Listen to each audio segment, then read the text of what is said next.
What's up, everybody? Welcome to Kind of Funny Games Daily for Tuesday, June 29th, 2021. I'm one of your hosts, Greg Miller, alongside Kotaku's new EIC, Patricia Hernandez. Hello, Patricia. Hey, how's it going? It's good. How are you? This is a huge day for you. Of course, you've already been EIC for a little bit now, a couple weeks, but today's the day you put up your article. Hello, Kotaku. It's me, your new EIC, and laid out a bunch of changes for the site. How are you? Slightly sleep deprived because I was like up very late writing that and just kind of being scared. Yeah, it's like a whole weird thing, right? Because like I came on and then I was like, we got to cover E3, we got to make plans for E3. We have no plans. We have to like kind of figure out how we're going to cover this. So I just jumped in, and it was funny readers kind of being like, "Wait a minute, you work here now? Like, what's going on?" And like, kind of not really responding to it. So I figured it might make sense to just actually formally announce it, even though now it's like a month later at this point. So, Patricia, here's what I want you to do. Give everybody the nutshell. If they're not watching video games journalism, they might not know you. And then now you're editor in chief of Kotaku. But what's your story? Uh, what is my story?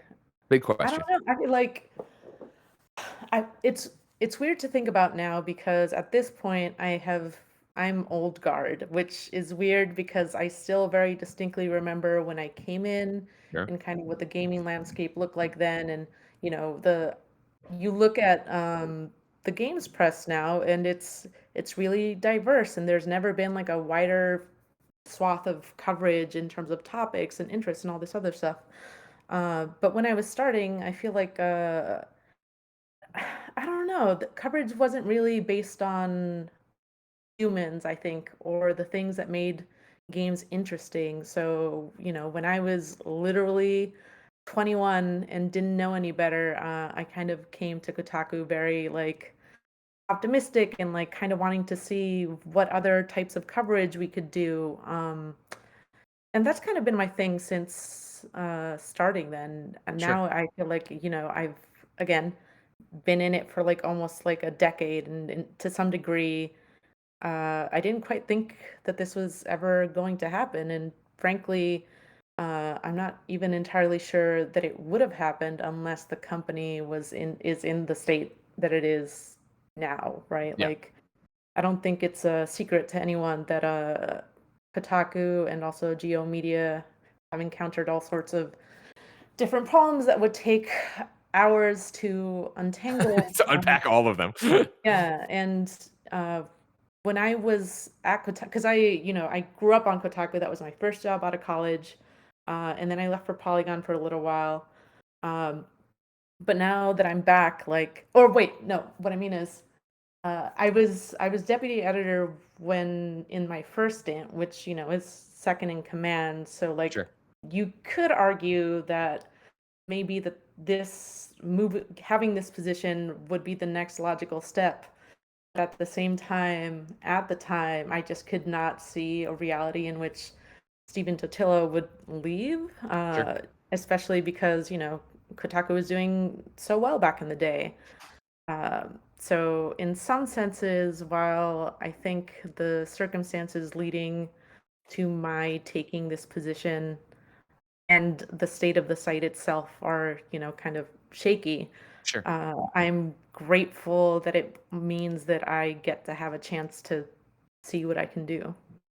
Yeah, and I think that's what's so exciting about today, right? Like I said, usually we save required reading for the end of the show. I'm telling you the top right now to go to Kotaku and read the article. Hello, Kotaku. It's me, your new EIC, where you walk through your plans and talk about all this stuff, right? Where you're jumping off. As you said, you're sleep deprived because you were staying up writing it last night, and that's the sign of a true writer. The procrastination of you're going to write till the last second you have. Yeah, yeah.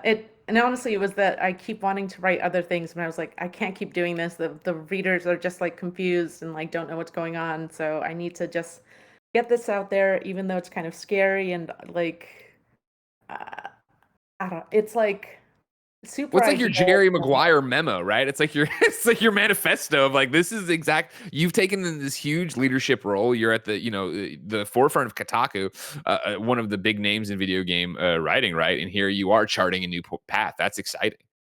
Well, hopefully I can chart a new path. We will see. It's weird to lay out this whole like ambitious plan and then like in the background the thing that I'm potentially writing next is completely silly. And I think that's always been kind of the whole thing with Kotaku, right? Like Yeah. it does break stories, but also sometimes the investigation is let's try and figure out how big Luigi's dick is. So it's like this whole it's it's very hard to kind of pin down what Kotaku actually is, and I Yeah. think one of the biggest problems that the site faces, at least on social media, is that people often only want one of those things, or they're so Mm-hmm. invested in kind of us being like a good ambassador for video games. So like why are we embarrassing ourselves by publishing whatever the hell? Totally. Well, I think that's why the letter's so important, and I think you wrestle with all that. I wanted to read 3 graphs from it, if you don't mind, and I'll do it since I know you're sleep deprived. Because I thought these were very, very powerful. I want Kotaku to reflect things that are real. I want to print stories that you'd be able to tell a friend about at a bar, even if they don't play games. The way that we talk about games on the site should be the same way we talk about them in an actual conversation. I do not care if the language or attitude at Kotaku appears proper and respectable. Fuck that. Games are human, and so are we. Anytime there is a discrepancy between what we actually think and what lives on the page is when we betray not only our readers but ourselves. I want to move away from treating games like a product or an industry, instead, examining them more as microcosms for the human condition. Games are worlds unto their own, often developing not only customs, traditions, and dedicated languages, but also their own vectors of power influence. Jumping a bit ahead, if games are indeed as important as we say they are, then we should feel comfortable enough to hold them to a higher standard. If we truly respect this space, we should be able to challenge the video game industry, its products, and the community surrounding it. If we want the world to stop treating games like mere toys, we also have to stop treating video games like a wilting flower that must be protected at all costs. Loved the entire letter. Loved those 3 sections in particular, Patricia. Very excited to see what that means for Kotaku.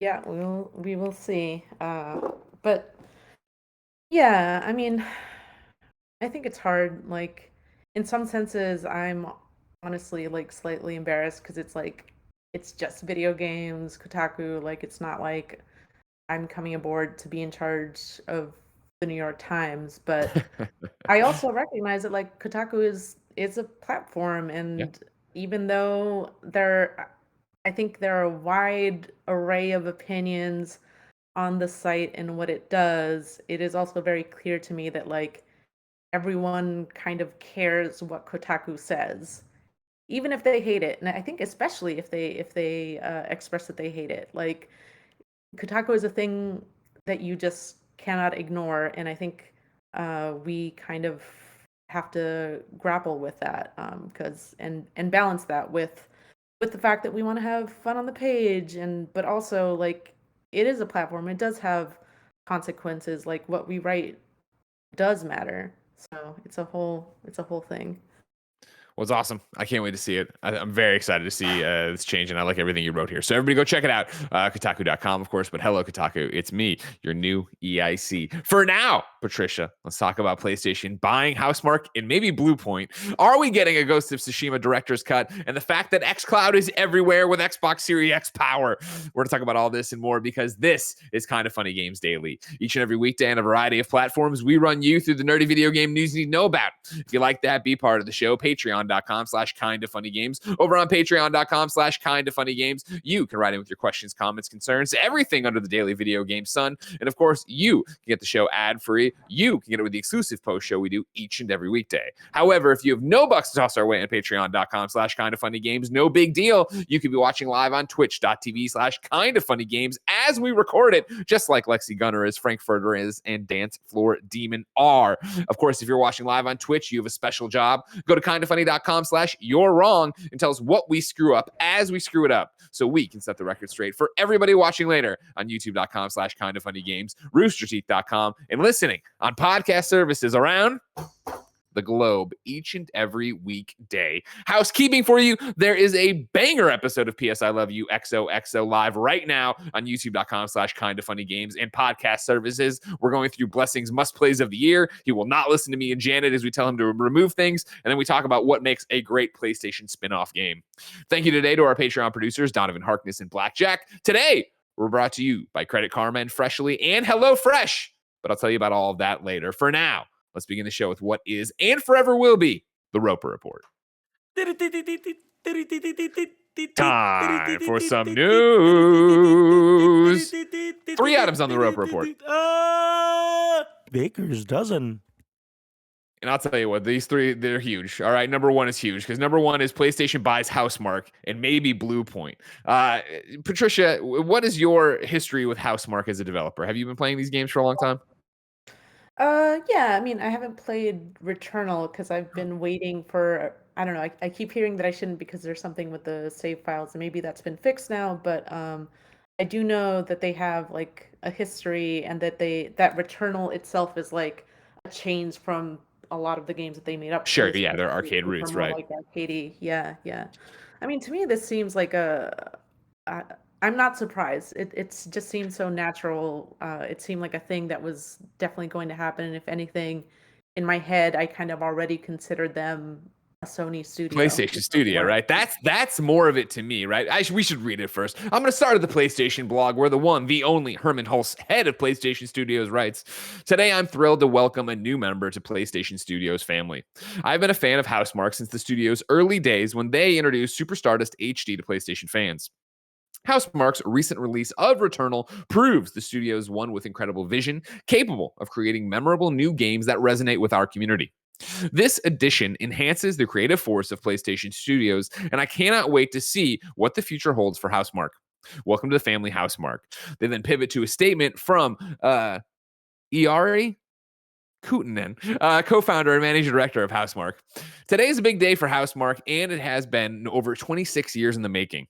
Our strong partnership with Sony Interactive Entertainment started with Super Stardust HD on PS3, and since then, we have made arcade-inspired games for all of the PlayStation platforms. With Returnal for PlayStation 5 being our most recent release, our biggest foray into third-person action gaming solidified our voice and brand in the industry as delivering unique and quality player experiences. We are so excited to finally join the PlayStation Studios family. This gives our studio a clear future and stable opportunity to continue delivering on gameplay-centric approaches while still experimenting with new methods of narrative delivery and pushing the boundaries of this modern art form. Locally here in Helsinki, this also means we will officially expand the PlayStation family to a growing industry hub and secure the legacy of the oldest game studio in Finland. Finally, what this means for our fans. We at Housemarque are gamers, and we have grown from the need to perfect and tinker with facets of games that we have found most fascinating. We are also not known for shying away from running our own course and trying our new combinations. With the backing of SIE and its family of studios supporting us, we can truly grow into our place in the industry and show what Housemarque can create with no limitations. We can't wait to show everyone what will be in store in the upcoming years, and we hope to usher in more lasting memories and exhilarating titles for the next quarter century and beyond." A press release from PlayStation then added this. This is more businessy. "The day-to-day operations will continue to be run by Housemarque's current management team in conjunction with PlayStation Studios' external development team. Terms for this transaction, including the acquisition cost, are not disclosed due to contractual commitments." You said it best, Patricia. You would have already thought of Housemarque, right, as a PlayStation studio. And for me, you called yourself old guard. For me, more than 14 years covering PlayStation in the industry, right? Like, this was always a conversation on Podcast Beyond back in the day of, who will PlayStation buy next? And it was always Housemarque, and it was eventually always Bluepoint. Because when you look at Housemarque, right, you're talking about Super Stardust HD, Super Stardust Portable, Dead Nation, Outland, which was the one Ubisoft game that was everywhere, but then back to it, right, of like Super Stardust Delta, Resogun, Alien Nation, Super Stardust Ultra VR, Next Machina, Matterfall, and then Returnal. And you're talking about things that, yes, were so PlayStation-centric, but Housemarque seems so intent on being independent and being proud of their, Finnish backing, and as they call out here, being the oldest Finnish game studio. And they made a documentary about making one of their games. Like this is a smaller Insomniac acquisition to me, where obviously Insomniac was so well known and bigger AAA stuff, but Housemarque is the same way of being proud to be independent, working so close with PlayStation. It's interesting to see it finally happen here. Mhm.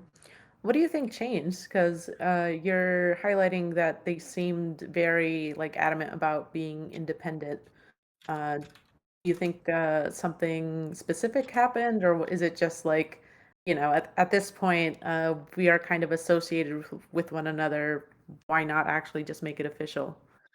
I think it's a few different things, but I would point us back, Googling as you talked, right? I would take us back to August 21st, 2017. And if you don't remember this, this is when, out of the blue, what happened? Housemarque posted the blog, Arcade is dead. And they called it end of era, long live arcade, and now for something completely different. And it's a longish letter, but just jumping into it without having read ahead in a long time, right? For more than 20 years, we've been carrying the torch for arcade, bringing arcade coin-op inspired games to the market with a Housemarque twist. And I think it's fair to say we've gotten pretty good at it by now. Our games have received great critical reception over the years, perhaps the best example being Nex Machina, which we published in June to great critical acclaim, garnering a Metacritic score of 88. Nex Machina is a dream project, yada, yada, blah, blah, blah. However, despite critical success and numerous awards, our games just haven't sold in significant numbers. While some of them have reached a massive audience due to free game offerings across various digital sales channels, this unfortunately doesn't help pay for development, which gets costly for high production quality. We are extremely grateful to our fans and partners who have enabled us to work on awesome games like Super Stardust, HD, and Outland. For you, for your unfailing love and support, we thank you from the bottom of our hearts. But now it's time to move on to new genres. Lackluster sales of Nex Machina have led us to thinking that it is time to bring our long-standing commitment to the arcade genre to an end. While this genre will always hold a special place in our hearts, the industry is moving towards multiplayer experiences with strong, robust communities, and it's time for Housemarque to move forward in the industry. Hence, Nex Machina and Matterfall will be the last of their kind coming out of the studio. Our purpose as a company remains same, create great games, yada, yada, yada. But this is when they started talking about, getting into their, third person multiplayer shooter. And everybody's like, oh, like, is that what you want to do? Is that what that wants to do? For me, that was the cry of, they had been experimenting so long and making, again, great. I think it's such an awesome, honest post of like, listen, we understand you love these games and the critics love these games, but nobody's buying these games. And so we have to, games, we talk about this all the time, Patricia, I'm kind of funny and I see articles on Kotaku, right? Like, this is a business. It's this weird melding of art and business, Patricia, but it's so tough, right? Hmm. Yeah, I distinctly remember when that went up, I was like kind of struck by how honest it was. Like, I'm definitely not used to, especially like communications coming from like an official studio developer, Totally. right? Like, sometimes you will see people tweet a little bit more like honestly because it's their own specific platform, but it seemed fairly like vulnerable to me to say like, hey, this isn't selling, like we're changing tax, even to just explain it, right? Like, if they had done it without announcing it first, I think anyone who was paying attention could have probably connected those dots. But Yeah. them actually saying it, I feel like was, well, literally a statement. Yeah, literally a statement, right? And so, yeah, that was their idea, and they went all in on Storm Divers. And then what happened is, right, they pulled up on Storm Divers and pulled the plug on it. And we're like, we're not doing that anymore, and we're going to move over instead to working on Returnal. And that was because of PlayStation's money and PlayStation coming in there. And so I think uh, it was definitely the sales of it leading to them going, all right, cool. If we want to be around, like, especially when you think about the fact that Housemarque's been around so long, they've added more and more employees, which means they need to make more and more money on return of their games here. And so you get to a point, where you go to make this business decision, but maybe your heart's not in it. And that's what I always think thought was so interesting in the run up to Returnal, where it was this pivot where they're like, arcade is dead, but is it really? And then Returnal is such an arcade game where it's like, sure, it's a roguelike and you're doing all these different things and blah, blah, blah. It's third person shooter and it's not their traditional necessarily Super Stardust look or Dead Nation look, but it is an arcade game. It is about your next run. It is about pumping another quarter in and continue and going off on that. And I think that's why it works so well. But I think that's why it works so well in terms of who they are. But in terms of getting it to the audience, right, it was just the idea that, hey, we can do this and make it look different and make it look like a premium PlayStation 5 exclusive experience, have it be beautiful, have it have all these different DualSense rumble effects, and really get people behind it in a way they never got behind something smaller like Dead Nation or Alien Nation or some, even Outland, which, you know, again, was the Ubisoft published one that went everywhere. Like, I think they had this idea in the community and of gamers, right, that they were making smaller games. And I think Returnal shows how big one of their games can be, even if it has a small idea of same run, same run, same run. Hmm. Initially, I was kind of like, well, it's interesting to me how much of success for games out there, especially like non-first party games, is kind of predicated on how they present themselves. Not really the gameplay itself, although obviously, it needs to be there. But like, as a random example, I'm seeing a lot of different games right now that are kind of trying to take what Animal Crossing and Stardew Valley does, Sure. and the real difference on whether or not someone pays attention is like the graphics and how it presents itself. Although in this case, it also kind of sounds like it's not just the packaging around it, but also like the proposal to make something like that feels a little bit more premium than just like the thing that you would put a quarter in at the Sure. arcade. It's resources, right? I think again, that's why they're doing this. I think, you know, having PlayStation Studios behind Returnal, having them, all right, cool, here's the money, go ahead and invest in this game and make it look better than most of your games, make it, you know, feel better with the controller. I think you see that and you see the time. And this goes back to, you know, I feel like I've had this conversation, it's Groundhog Day all the time in the industry the last 3 years, right? Of like, every time Xbox buys a studio and we have these conversations, I always point out of like, you know, I don't think Tim Schafer got into games because he wanted to manage a studio and worry about paychecks and worry about bottom lines and healthcare and all this stuff, right? So like when you get to that point where you're at, where the business realities start taking away from your artistic vision and what you actually want to do, it's the classic thing I always used to talk about at IGN, right? Of like what happened at IGN is that you were really good at your job, so you'd get promoted to your boss's job, but then you weren't necessarily good at that, so that's when they'd start critiquing you, and then you'd burn out because you're doing something you don't want to do anymore. So Mhm. like to bring in companies like PlayStation, to bring in somebody like Xbox and say, cool, we're going to take that off your plate and we'll deal with that. You don't have to worry about it anymore. That's the saving grace, right? So now it is that, you know, Housemarque gets to pitch whatever arcade game they want to make and pitch it to PlayStation and Herman, and like Herman green lights it, and then you go and make it and you hope it sells, and maybe, you know, your next one doesn't get blah, blah, blah. But it's not worrying like, cool, am I about to put 200 people out of a job if this game goes Mhm. wrong? Yeah, it's kind of like a double-edged sword, right? Because the more successful they are, the more the bar gets higher and higher, and it's hard, I see so many video games nowadays that like literally sell millions and they're not considered successes because of the resources that it took to make the thing in the first place. So I feel for developers out there, like it's so hard to break even, never mind make a profit. And in this case, they clearly figured it out and they had like the right connections to do it. But for every acquisition of a studio like that, there are all these other development teams that never Never make it make to it. that stage. Yeah, it's a heartbreaker, right? And I think in that, you know, you bring up, you know, making all millions of copies or millions of dollars and it's still not a success. Like this is always the problem we talk about with Square Enix, right?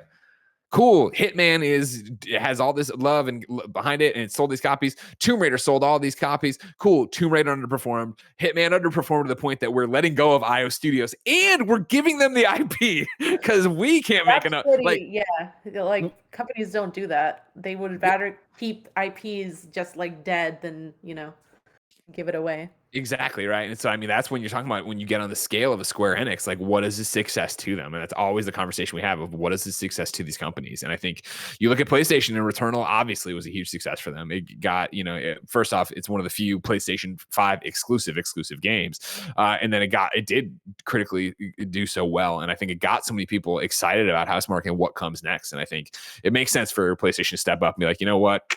Let's go. We'll fund all the projects from here on out. And we don't want to lose you because it is a bit of a war out there right now in acquisitions, even though Herman Hulse is going to argue that in 1 second. But before I add that in, I'd rather go over to Twitter. Nibel put this up today on Twitter, pointing this out. Kevin, if you can show it. His tweet reads, so it was after the Housemarque stuff happens, it gets published, but then he tweeted a follow-up, ... So apparently PlayStation Japan uploaded the wrong image with their first tweet on Housemarque's acquisition. And it actually mentions a Bluepoint acquisition. I was able to verify this since TweetDeck still shows deleted tweets. If you're a visual person right now watching on YouTube or Twitch, you see, yeah, welcome to the family. Throw it back up, Kev. Welcome to the family PlayStation Studios and Bluepoint Games. This is the exact same artwork they had, but it said Housemarque, and that's what's on the PlayStation blog right now. So if you were scrolling through Twitter, you didn't even catch it maybe. But yeah, they did this, put up the Bluepoint thing, thus telling us that Bluepoint is about to be purchased as well, or has already been purchased. Another one, like, it's that thing of like, oh, well, of course. Like, again, for years, I feel like we've been saying, oh, of course, we predict that they're going to buy Bluepoint. Of course, they're going to buy Bluepoint. Apparently, they're about to, and that's an interesting one. How's that feel with you, Patricia? That entire situation is kind of hilarious to me. I low-key feel for whoever is in trouble right now for accidentally Totally. publishing that. Yeah, although, on the other hand, it's good news, so hopefully whoever did that is not in too much trouble. Well, the only bad news part of it is Lucid Dream writing into patreon.com/kindoffunnygames and says, so how much breathing room do you think Sony will give the Housemarque acquisition before officially announcing a Bluepoint acquisition?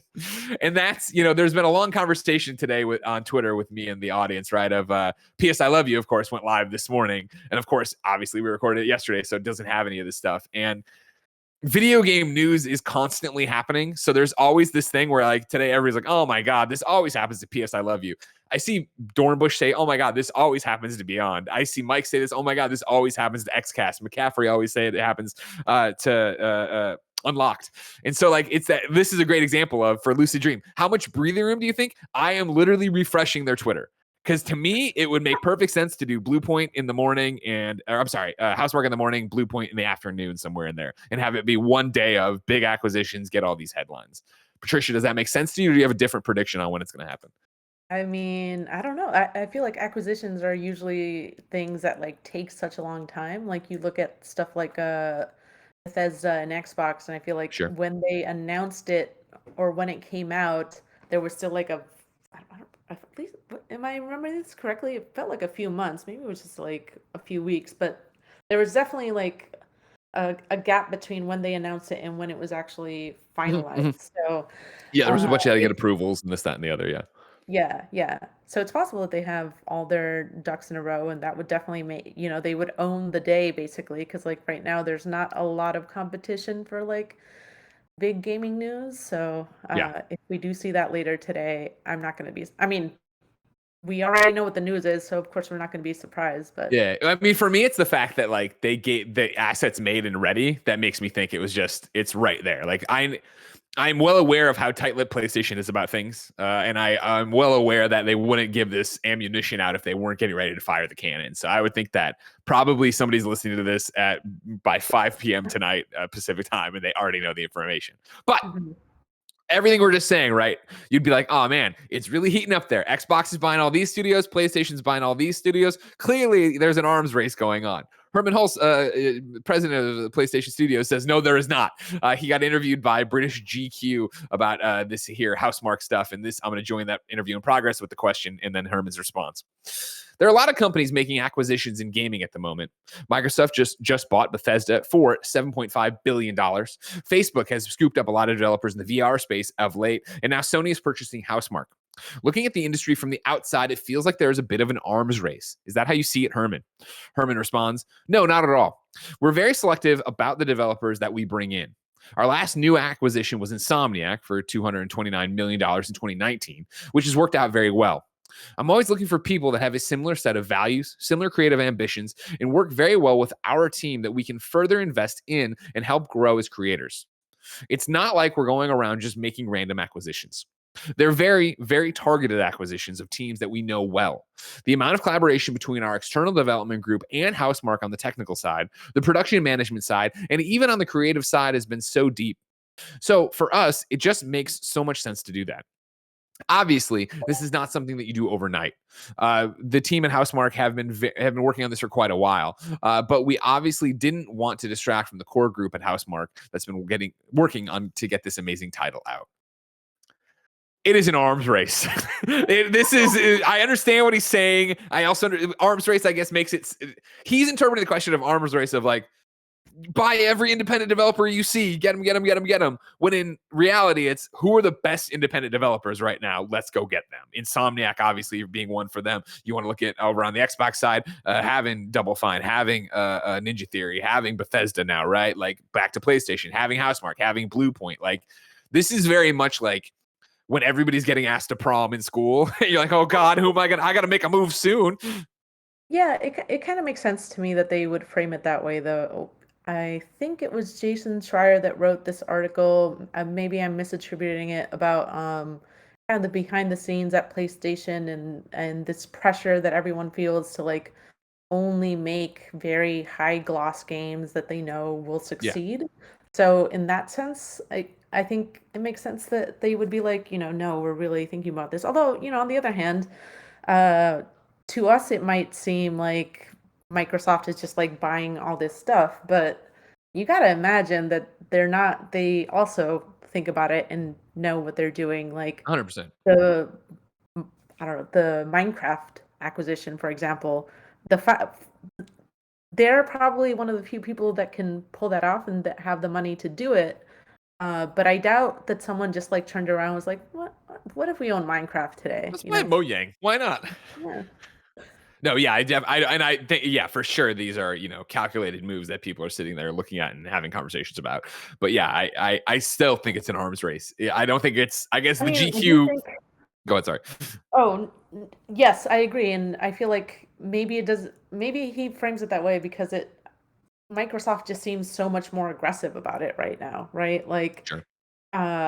It's not just the acquisitions, it's like all this other stuff that they're doing with Game Pass. And in that sense, it kind of feels like Sony is moving a little bit more slowly with their moves with PlayStation, kind of staying with the old strategy and such.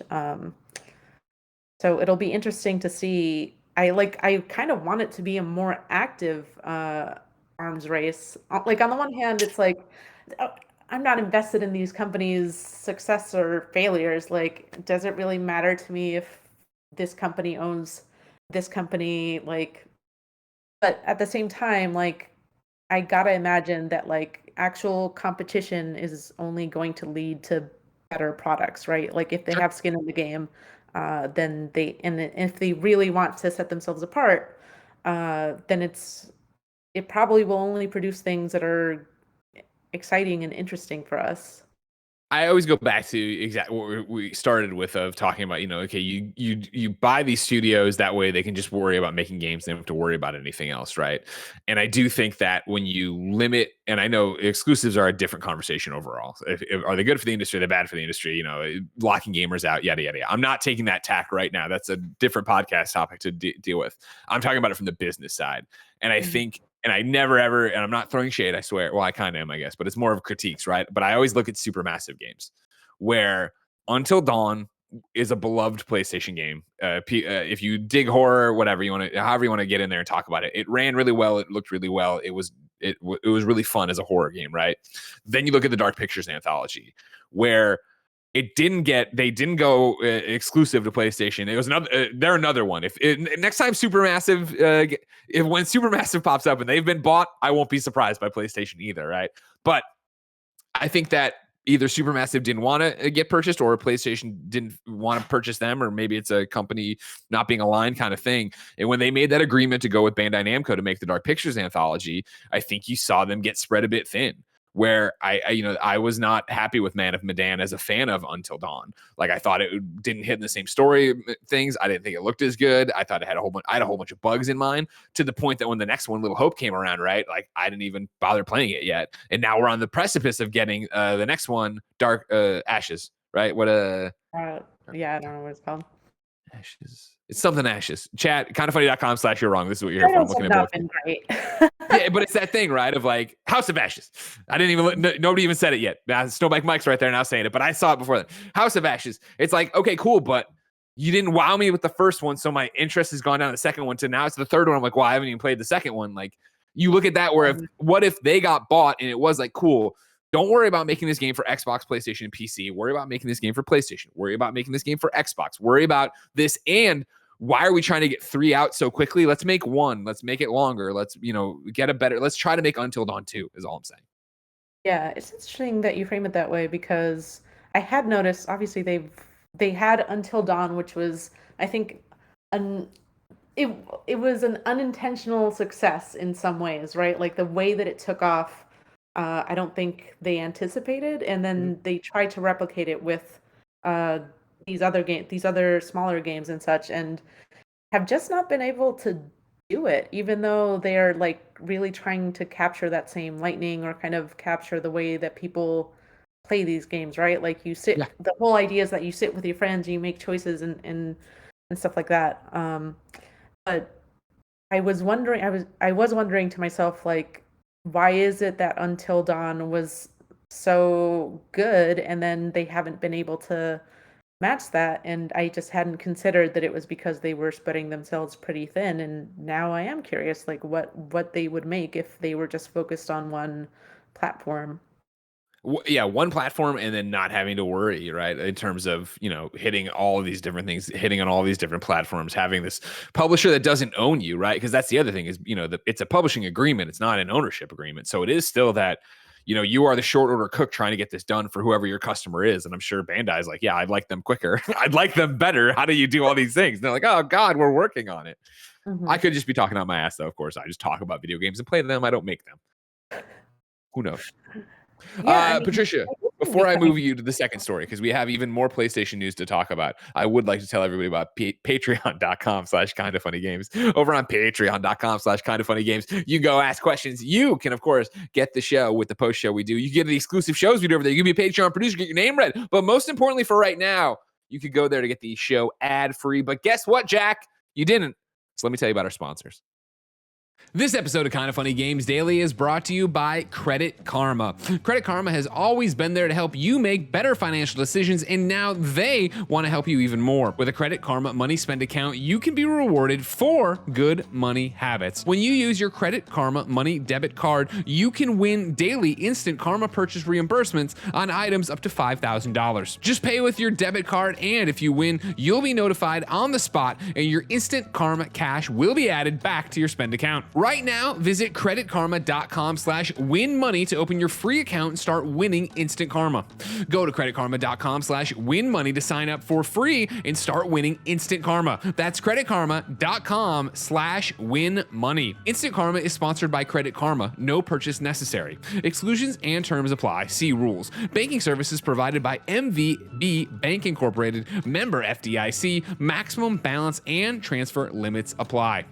Our next sponsor, ladies and gentlemen, why it's Freshly. Dinner time can be chaotic, but with Freshly, it's easy. Their chefs take care of your meals a few nights a week and take the pressure off of you. Freshly offers chef-made, nutrient-packed, delicious meals delivered fresh to your door, no cooking required. Your meals arrive cooked and fresh every week, so you can keep your fridge stocked and skip the trip to the store. Ordering is easy. Visit freshly.com and choose from over 30 delicious, satisfying, better-for-you meals like steak peppercorn, sausage baked penne, or chicken pesto bowls. Ladies and gentlemen, my father's birthday just came and went, and guess what I got him? A subscription to Freshly. Each and every week I go in and pick the 6 meals that'll be delivered to his door, and he loves them. They're easy. He doesn't have to think. He just gets to come home, pop the food in, and have a good night. Right now, Freshly is offering our listeners $40 off their first 2 orders when you go to freshly.com/games. Stop stressing about dinner. Go to freshly.com/games for $40 off your first 2 orders. That's freshly.com/games for $40 off your first 2 orders.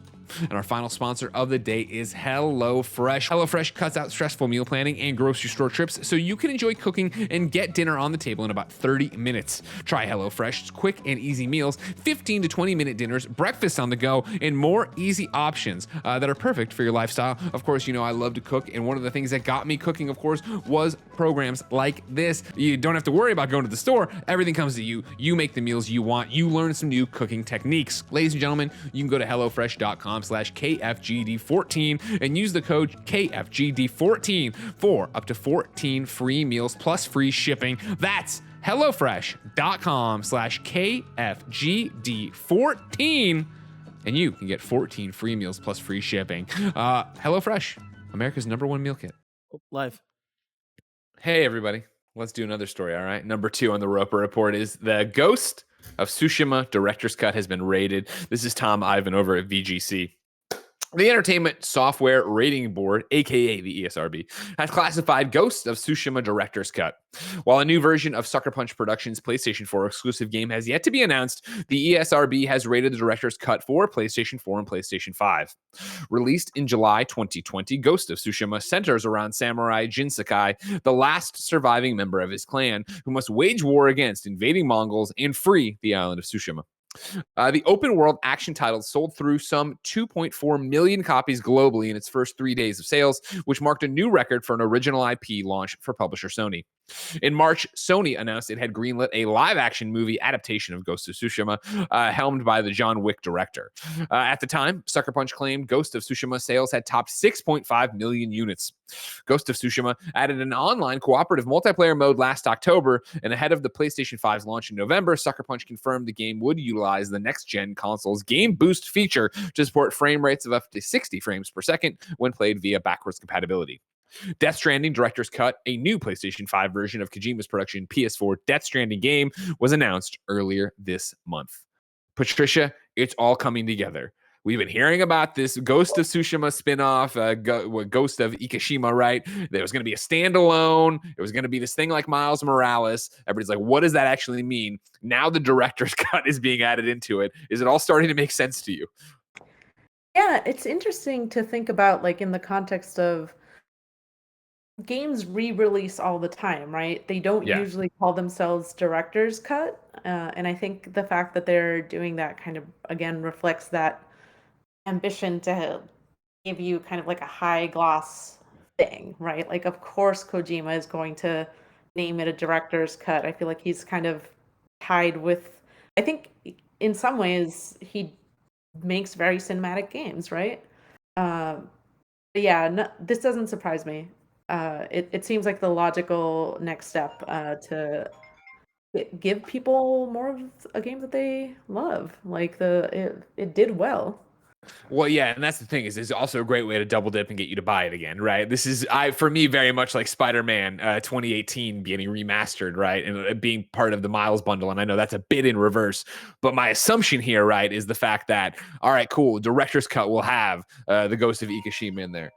Why? No one ever calls me, and usually when they do, it's muted. But I was getting a delivery today, and all hell's breaking loose over here. Don't they know it's Games Daily Day? Get out of here. I don't have time for this right now. I have a question, though, from Connor that kind of gets all of this put together. Conor Killmurray writes into patreon.com/kindoffunnygames, just like you can, and says, hey there, KFGD crew. With the director's cut for Ghost of Tsushima all but confirmed, do you think this means the spin-off Ghost of Ikishima is a given at this point?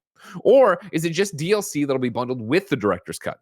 Also, is labeling upgraded versions of PlayStation games director's cut the new standard? It kind of fits the prestige branding of their exclusives, but also seems weird when greatest hits is also a thing. Thanks for the insight and Game Daily. So working backwards, no, I don't think director's cut is replacing greatest hits, because greatest hits is when the game is sold for a cheaper price. Director's cut is when we are adding more content into it, and we will probably sell it to you for $70. I think that's the way you go with that. And then, yeah, I think what does this mean for Ikishima is I think that Ikishima is bundled with it. I think this is the new hotness that's part of it. And again, the way it's been described in the run-up to it was that Ikishima was going to be a standalone expansion, right? I would imagine that this just bundles them all together for a cheaper price, but you could probably still buy the Ikishima stuff if you wanted. Does that sound on the money, Patricia? Yeah, I mean, they gotta give you a good value proposition, right? So I do fully expect something kind of similar to the Spider-Man situation where you get something new if even if you've already played it. Like there's something enticing enough there to for you to want to spend a whole game's worth again on a thing that you probably already played. And that's the thing is that, now we wait with bated breath for this to officially be confirmed, to officially confirm what Ikishima is, and then also, yeah, talk about what the pricing is. Is Ikishima its own thing? Do you get this if you already own PlayStation 4 Ghost? I would imagine no, since this is director's cut, which probably sounds like they're putting new stuff into it. Maybe it's, but then I guess Final Fantasy Integrated did that, though, didn't it then? It's confusing nowadays. You know what I mean? They Yeah, can't the make it way these simple. games release now, yeah, it's so Yeah. complicated. Like you need to read explainers sometimes as how to get like your save file across things or how to upgrade your game from the last version to this new version. We all laughed at smart delivery. Now who's laughing? Still PlayStation, but everybody's laughing a little bit more at us. Anyways, though, let's go on to story number 3 on the Roper Report. This is that xCloud is on iOS. It's everywhere, and it's all using the Xbox Series X now. This is an Xbox post over on the Xbox blog. At Xbox, our mission is simple: bring the joy and community of gaming to everyone on the planet. To achieve that, we aspire to empower everyone to play the games you want with the people you want, anywhere you want. Starting today, Xbox Cloud Gaming is available to all Xbox Game Pass Ultimate members with Windows 10's PCs and Apple's man, I'm talking like a grandma. Apple phones and tablets via browser across 22 countries. If you're a member or want to become a member, simply go to xbox.com/play on Microsoft Edge, Chrome, or Safari on your PC or mobile device to start playing hundreds of games from the Xbox Game Pass library. We're also making significant improvements to the overall experience. Xbox Cloud Gaming is now powered by custom Xbox Series X hardware. We've been upgrading Microsoft data centers around the globe with the fastest, most powerful Xbox hardware to give you faster load times, improved frame rates, and an experience of a new generation of gaming. To ensure the lowest latency, highest quality experience across the broadest set of devices, we will be streaming at 1080p and up to 60 frames per second.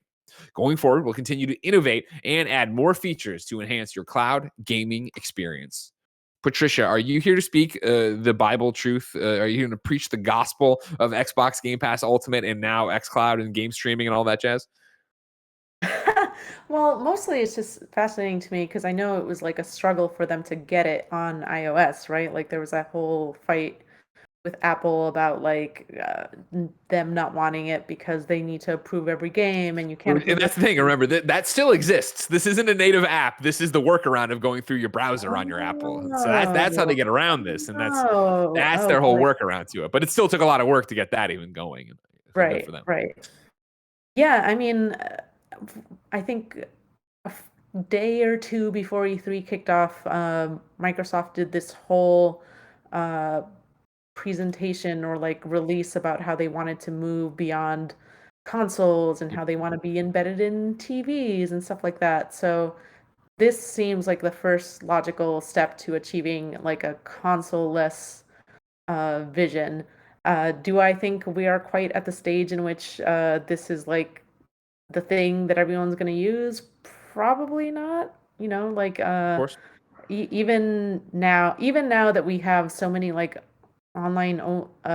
games that require online connections, like uh, it's hard. Like a lot of ISPs throttle your internet speeds and stuff like that, and people have limited bandwidth and such. So uh, I'm glad that the technology exists, and I'm excited to use it. I think it might be a while before like we really see this whole plan for like world domination to like really unfold. Yeah, it's funny. You talked about it being this first step, and I think it's the latest step in terms of how they've been doing this for so long and talking about this and moving on this track. And so it's awesome to see this be successful, right? Yeah, I had to scroll back through some of my DMs, but October 18th, 2018, right, is when that was the week that they announced Project xCloud, right? And I remember being so blown away by it and thinking it was so cool of an idea, right? Again, I love the idea of a streaming future. I'm with you, of course, that internet sucks. We were joking before you started this, like you have potato quality internet where if it rains, you can't even use it, right? Like Mhm. that's the reality for so many Americans in terms of like, man, we are just not there in terms of infrastructure. But out here in SF, like we are, and you have that ability, and you have that thing. And so to think of when I would remote play, my PlayStation with my Vita, or now to be here and like talking about like the fact that we were doing a stream last week for Sea of Thieves on Wednesday, and it was me and Mike, and we were egging Kevin into joining us. And he's like, I can't. The Xbox is downstairs. I'm like, use the cloud. Use the cloud. He did it. He jumped in, and he was with us within what, Kevin? That took you Oh. like 5 minutes. Like you were there playing with us, Yeah, it was so quick. Kevin. The But only thing that took a minute was to figure out what app I'm supposed to use, but everything yeah. else was just like instant. It's wild. And so like that's like such a powerful thing. And again, as we keep talking about games, and I think that this console race is going to be so much different this time around, because it is this idea of like, I saw somebody go through in the chat here that say they just upgraded to Game Pass Ultimate for $1, right? Like, as you keep going to these things, eventually, even if you want to be the biggest PlayStation fanboy and you want to sit here and be like, Xbox has got no games, which is not true. Xbox, blah, blah, blah, this sucks. Eventually you're going to get to the point where there's going to be an Xbox game that speaks to you, and it's going to be on Xbox Game Pass, and you're going to be like, well, I'll just try it. And hopefully you have the streaming, quality. And hopefully by the time you get there, it's even better than it already is. And you really have to start questioning like how many more dominoes will fall for that. For people who, for years have told me that when I review a game, I'm too lenient because I don't know the value of $60 anymore. Well, now do you know the value of $15, $1 a month, or whatever the promotion they're running at that time is going to be? Yeah, I really want to give them props here because before, in the previous console generation, almost always it wasn't even a question what platform I was going to buy something that was multi-platform, and that was for my PS4. And like now, anytime I'm considering a game that is on multiple platforms, chances are pretty good that I'm going to use Xbox, and it's just because Xbox Game Pass, right? Like I'm logging into that and using it all the time, and going back and forth between the consoles isn't quite as appealing. But it's interesting that they managed to change that habit, and it's all because they've been super aggressive about both the pricing and the technology. Like, I am excited to be able to play Xbox games from my bed, you know? Yeah. Oh, totally. Yeah. Yeah. And you have jump in for smaller things. And like, I saw Imran, I think it was last night. I might be misattributing that too, but I'm pretty sure it was Imran talking about how he was surprised that he didn't expect it to get in there and have his save already pulled up from his console and stuff. Like, the Xbox ecosystem from a technical level is so impressive when you think of like how, PlayStation saves, moving them around, all these complicated things. Like, they're doing it on a different level. I'm very excited for where this is going to go. And I think it's really cool, of course, that they have Xbox Series X now hardware running it too, so you can get the best experience possible out of it. But we'll continue to watch that. Believe it or not, I told you 3 items on the Roper Report as we went live. There's now a 4th. Breaking news. No, Sony has not confirmed Bluepoint. That is not the breaking news. Instead, Casey Hudson, you might remember, of course, from BioWare, of course, big on the Mass Effect series, all that stuff, has announced a new studio. Over on Twitter, we have 3 tweets. I've been working with some colleagues on something awesome, and I wish I could tell you all about it. For now, though, I can only say this. Today, we are announcing a new independent video game company built to unleash the creative freedom of developers, bringing innovation and artistry to players through an all-new IP. We are Humanoid Studios. This is the first tiny step in our journey, and we hope you'll come along with us on the adventure. And then links to, humanoidstudios.com here. Founded by Casey Hudson and talented developers from around the world, we combine excellence in the arts with advanced sciences to deliver the future of interactive entertainment. We believe in hiring great people, empowering them with the best tools and a supportive environment, and providing them with creative freedom to do their best work. We are building something special, and we invite you to join us. Then it lists various jobs here: gameplay programmer, operations, creative director, 3D artist. So if you were looking for a job, humanoidstudios.com right there. Congratulations to Casey Hudson and the team. That is wild because I feel like it almost feels like yesterday, although it was not yesterday, that they brought him back to try to, get by they, I mean BioWare brought him back to try to get Mass Effect back on the radar, but now he's doing his own thing. And I feel like we're seeing that more and more with kind of like marquee game developers trying to strike it out on their own versus working for these bigger developers.